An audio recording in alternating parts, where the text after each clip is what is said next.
दोस्तों, करण देवी टीचिंग 2.6 में आप सभी का स्वागत है एवं वेलकम है। तो जैसा कि आप सभी को पता ही है कि इस चैनल पर सभी PYQ कराए जा रहे हैं। CTET पेपर 2 के सभी PYQ कराए जा रहे हैं, जो कि 2011 से 2024 तक के संपूर्ण PYQ बहुत इम्पोर्टेंट और बहुत ही हेल्पफुल क्लासेस है। तो आप सभी जाकर जरूर ज्वाइन कीजिए। प्ले लिस्ट बना दी गई, इसमें नंबर वाइज क्लासेस है। तो चलो स्टार्ट करते हैं आज की क्लास। और जो नए आए हुए हैं चैनल पर, वो चैनल को लाइक एवं सब्सक्राइब कर लीजिएगा, बेल आइकन को प्रेस कर लीजिएगा। तो चलो आज का क्वेश्चन स्टार्ट करते हैं। और जहाँ से हम क्वेश्चन को छोड़ते हैं वहीं से स्टार्ट कर देते हैं कि आपका कोई भी क्वेश्चन ना रह जाए, क्योंकि जो लॉन्ग वीडियोज हैं वो पहले बना दी गई थी। तो आप सभी जाकर वो कंटेंट देख सकते हो। अब थोड़ी शॉर्ट चल रही हैं क्योंकि आप सभी नहीं उतना कवर कर पाते हो, इसलिए। तो हमारा क्वेश्चन है, सही विकल्प का चयन करना है।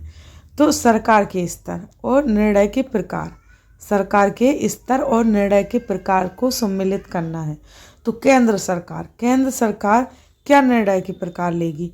तो केंद्र सरकार लेगी क्या 2000 रुपये का नया नोट जारी करने का निर्णय लेगी। कौन? केंद्र सरकार। फिर राज्य सरकार का स्तर क्या है? तो राज्य सरकार का स्तर है क्षेत्रीय परिवहन कार्यालय बनाने का निर्णय लेगी राज्य सरकार, ये राज्य सरकार करेगी।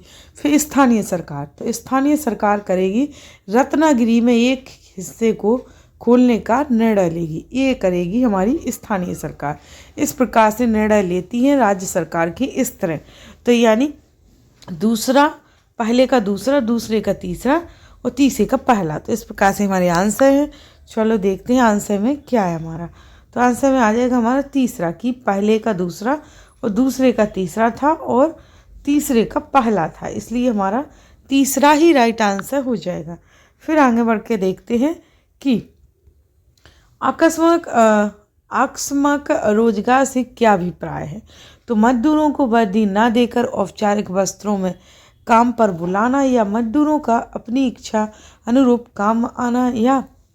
काम पर आना, या नियुक्तिकर्ता द्वारा आवश्यकता के अनुरूप मजदूरों को काम पर बुलाना, या मजदूरों को तयपूर्ण खास अवधियों के लिए रोजगार दिया जाना। तो राइट आंसर हो जाएगा इसमें से हमारा कि आकस्मिक रोजगार से अभिप्राय है कि नियुक्तिकर्ता द्वारा आवश्यकता के अनुरूप मजदूरों को काम पर बुलाना, यानी हमारा तीसरा ही राइट आंसर हो जाएगा। फिर आगे देखते हैं। तो आगे का क्वेश्चन है हमारा, वस्त्र व्यापार में निम्नलिखित में से कौन सा सबसे अधिक लाभ कमाएगा। जो वस्त्र व्यापार है उसमें सबसे, यानी निम्नलिखित में से कौन सबसे अधिक लाभ व्यापार कमाएगा। तो इसमें देखते हैं कौन कमाएगा। वे व्यापारी जो बुनकरों को सूत उपलब्ध कराते हैं, या बहुराष्ट्रीय कंपनी, या बुनकर सहकारी संस्थाएं।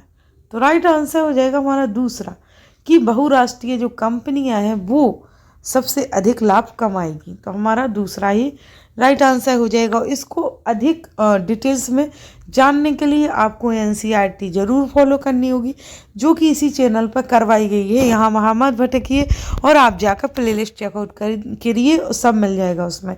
तो आप जरूर चयन कीजिए, क्योंकि आपको अगर देखोगे तभी पता चल पाएगा ना कि आपको क्या चाहिए। आपकी जो भी आपको चाहिए, या पेडागोजी, या हिंदी, या सोशल साइंस के PYQ, किसके PYQ, या थ्योरी, तो आप सभी जाकर प्ले लिस्ट में चेक कीजिए। प्रजातंत्र, फिर है हमारा अगला क्वेश्चन, प्रजातंत्र की बुनियादी विशेषता क्या है। प्रजातंत्र की बुनियादी विशेषता क्या है? तो असमानता, या खुला व्यापार, या समानता, या उचित प्रतिबंध। तो प्रजातंत्र की जो बुनियादी विशेषता होती है वो होती है हमारी समानता। क्या होती है? समानता, यानी तीसरा राइट आंसर है। फिर है, कविता सुबह 5 बजे बस अड्डे पर चाय बेचती है, वह 7 बजे दूर कुएं से पानी लेने जाती है, और घर वापस आकर वह खाना बनाती है, कपड़े धोती है, घर की सफाई करती है, और फिर बाजार अपनी चाय की दुकान के लिए सामान लेने जाती है। कविता सामना कर रही है किसका? देखभाल कार्य का, गृह कार्य का, भुगतान के बदले कार्य, या दोहरा बोझ। तो आप सभी समझ गए होंगे क्वेश्चन पढ़ने के बाद कि कविता दोहरा बोझ का सामना कर रही है। दोहरा बोझ का सामना कर रही है, यानी दूसरा राइट आंसर हो जाएगा। फिर है कि निम्नलिखित में से कौन से मौलिक अधिकार का हनन होगा। निम्नलिखित में से कौन से मौलिक अधिकार का हनन होगा यदि जैन समुदाय के लोगों के एक समूह को जैन तीर्थंकरों की सिखों पर शिक्षा केंद्र खोलने की अनुमति नहीं दी जाती है। तो हमारा इसमें से सांस्कृतिक और शैक्षणिक अधिकारों का अधिकार या धार्मिक स्वतंत्रता का अधिकार या स्वतंत्रता का अधिकार या समानता का अधिकार, तो किसको अनुमति नहीं दी जाती है केंद्र खोलने की, शिक्षा केंद्र खोलने की, तो वो नहीं दी जाएगी सांस्कृतिक और शैक्षणिक अधिकारों का अधिकार को, यानी पहला ही हमारा राइट आंसर हो जाएगा क्वेश्चन के अनुसार। फिर है हमारा आगे, तो आगे है संवैधानिक उपचारों के अधिकार से क्या अभिप्राय है। संवैधानिक उपचारों के अधिकार से क्या अभिप्राय है, तो सरकार का संविधान में संशोधन करने का अधिकार या नागरिकों को उनके मौलिक अधिकारों का हनन होने पर न्यायालयों में अपील करने का अधिकार या सरकार का संवैधानिक प्रावधानों का प्रयोग करते हुए अपनी शक्ति को बढ़ाने का अधिकार या नागरिकों का संविधान में नए प्रावधानों को जोड़ने की मांग करने का अधिकार। तो संवैधानिक उपचारों के अधिकार से क्या अभिप्राय है, तो वो है नागरिकों को उनके मौलिक अधिकारों का हनन होने पर न्यायालयों में अपील करने का अधिकार, यानी दूसरा ही हमारा राइट आंसर हो जाएगा। फिर आगे बढ़ते हैं तो देखते हैं सर्वोच्च न्यायालय के किस क्षेत्राधिकार के अंतर्गत केंद्र एवं राज्यों के बीच विवाद को सम्मिलित किया जाता है। तो प्रारंभिक क्षेत्राधिकार या अपीलीय क्षेत्राधिकार या सलाहकारी क्षेत्राधिकार या अपशिष्ट क्षेत्राधिकार। तो राज्यों के जो बीच विवाद को सम्मिलित किया जाता है वो है फर्स्ट, यानी प्रारंभिक क्षेत्राधिकार को। तो फर्स्ट ही हमारा राइट आंसर हो जाएगा। फिर है आगे कथन और कारण। कथन है इतिहास में साम्राज्य वन संसाधनों के लिए आदिवासियों पर निर्भर रहते थे। कारण है आदिवासियों के पास वनों तक पहुँच का गहन ज्ञान और साथ ही साथ अधिकतर वनों पर अधिकार भी था। तो दोनों व्याख्या कर रहे हैं सही है या नहीं है, तो दोनों राइट हैं, दोनों सही भी हैं और आर एक ही व्याख्या भी कर रहा है। तो इसके अनुसार हमारा दोनों सही है परंतु आर एक की व्याख्या भी कर रहा, तो हमारा फर्स्ट ही सही हो जाएगा, है ना। फर्स्ट राइट आंसर है क्वेश्चन के अनुसार। फिर है हमारे यहाँ पर कि कथनों पर विचार करें और सही विकल्प का चयन करें। कौन कथन सही है, दोनों हैं या फर्स्ट है या सेकंड है, देखते हैं। अल्पसंख्यक शब्द का उपयोग ऐसे समुदायों के लिए किया जाता है जो संख्या की दृष्टि से बाकी आबादी के मुकाबले बहुत कम है। अल्पसंख्यक शब्द केवल संख्या के सवाल तक ही सीमित नहीं है बल्कि सत्ता संसाधनों तक पहुंच आदि मुद्दे इससे जुड़े हुए हैं। तो हमारा ए और बी दोनों ही राइट आंसर है, राइट हैं दोनों क्वेश्चन, तो यानी हमारा ये बी दोनों सही है, फर्स्ट आंसर राइट हो जाएगा। फिर आगे देखते हैं कि सबसे उचित विकल्प को लेते हुए वाक्य को पूरा कीजिए। सामाजिक विज्ञान के शिक्षण में हम अंतर्विषयक उपागम का प्रयोग करते हैं, तो यह सुनिश्चित करने के लिए पाठ्यक्रम पूरा हो जाए, विषयगत सीमाओं के अंतर्गत अधिगम दशाएं निश्चित करने के लिए, विषयों के बीच अंतः संबंध तथा अंतः निर्भरता का निर्देशन करने के लिए या कक्षा को अधिक सजग या क्रियाशील बनाने के लिए।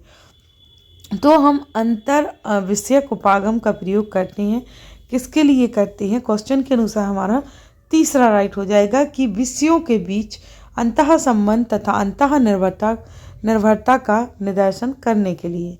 तो तीसरा ही हमारा राइट आंसर हो जाएगा क्वेश्चन के अनुसार।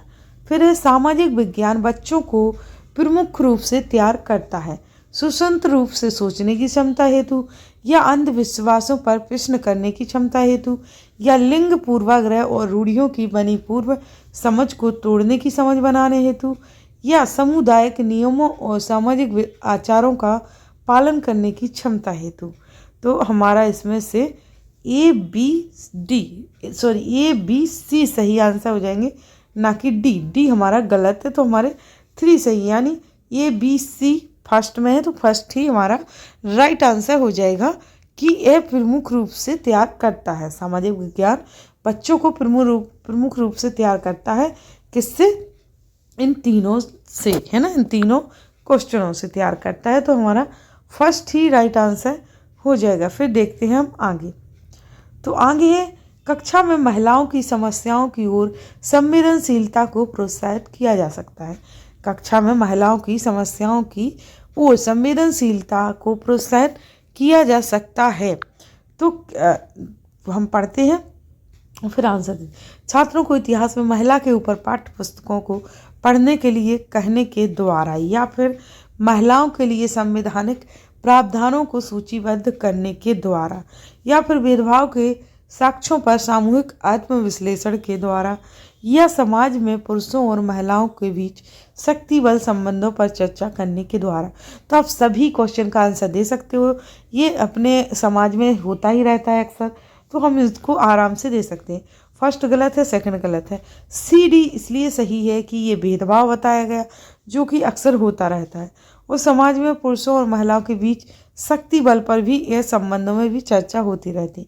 तो ये दोनों महिलाओं को प्रोत्साहित करने के लिए पाठ्यक्रम में लाया जा सकता है। यानी तो हमारा जैसे कि यहाँ बताया गया कि समस्याओं और संवेदनशीलताओं को, इन दोनों को प्रोत्साहन किया जा सकता है। यानी फोर्थ ही हमारा राइट आंसर हो जाएगा क्वेश्चन के अनुसार। फिर है हमारा आगे कि सामाजिक विज्ञान की कक्षा में अध्यापक एक विशेष संस्कृति के शिल्प तत्व और लोक कक्षाओं का प्रयोग करता है ताकि उस संस्कृति के संदर्भ में छात्रों की जिज्ञासा बनाई जा सके। यह उदाहरण है, देखते हैं कौन सा है उदाहरण, कहानी कथन का, या रोल प्ले का, या स्रोत पद्धति का, या मुक्ति परिप्रश्न का। तो यह उदाहरण हो जाएगा हमारा स्रोत पद्धति का और मुक्ति परिप्रश्न का। स्रोत पद्धति का और मुक्ति परिप्रश्न का, यानी सी और डी। सी डी कौन से है हमारे? तो सी डी है फोर्थ में, तो फोर्थ ही हमारा राइट आंसर हो जाएगा। फिर है हमारा आगे। तो आगे है, सामाजिक विज्ञान का प्रभावी शिक्षण महत्वपूर्ण रूप से जुड़ा हुआ है। किससे जुड़ा हुआ है? देखते हैं सामाजिक विज्ञान का प्रभावी शिक्षण महत्वपूर्ण किससे जुड़ा हुआ है, तो देखते हैं। तो परियोजनाओं और असाइनमेंट के कार्यान्वयन के माध्यम से रटने को समझने के लिए, या स्मृति स्तर शिक्षण और व्यक्तिपरक मूल्यांकन तकनीक से, या अत्यधिक जटिल और महंगी शिक्षण सहायता का बार बार उपयोग करने से, या स्कूली पुस्तकालय का सुचारू संचालन एवं संसाधनों को उपयोग में लाने की शिक्षण की क्षमता और सृजनात्मकता से। तो हमारा जो जुड़ा हुआ है वो जुड़ा हुआ है, जो सामाजिक विज्ञान का प्रभावी शिक्षण जुड़ा हुआ है वो जुड़ा हुआ है तो वो जुड़ा हुआ है हमारा फर्स्ट, यानी फर्स्ट परियोजनाओं और असाइनमेंट के कार्यान्वयन के माध्यम से रटने को समझने के लिए। और हमारा कौन सा है? फिर है हमारा डी, स्कूली पुस्तकालय का सुचारू संचालन एवं संसाधनों को उपयोग में लाने की शिक्षण की क्षमता और सृजनात्मकता से। इन दोनों से ही सामाजिक शिक्षण जुड़ा हुआ है प्रभावी रूप से। तो हमारा फोर्थ राइट आंसर हो जाएगा ए और डी। तो हमारी यहाँ पर क्लास आज की समाप्त होती है। अगली क्लास के क्वेश्चन इससे आगे दिए जाएंगे। तो आप सभी जो नए आए हुए चैनल को लाइक एवं सब्सक्राइब कर लीजिएगा, बेल आइकन को प्रेस, सभी को शेयर, क्योंकि बहुत हेल्पफुल और इम्पोर्टेंट क्लासेस हैं। सभी प्रीवियस ईयर के पेपर लाए जा रहे हैं, जो कि यहाँ वहाँ नहीं भटकना पड़ेगा, सब कुछ यही मिल जाएगा। तो चलो आज क्लास समाप्त करते हैं। Thanks for watching video.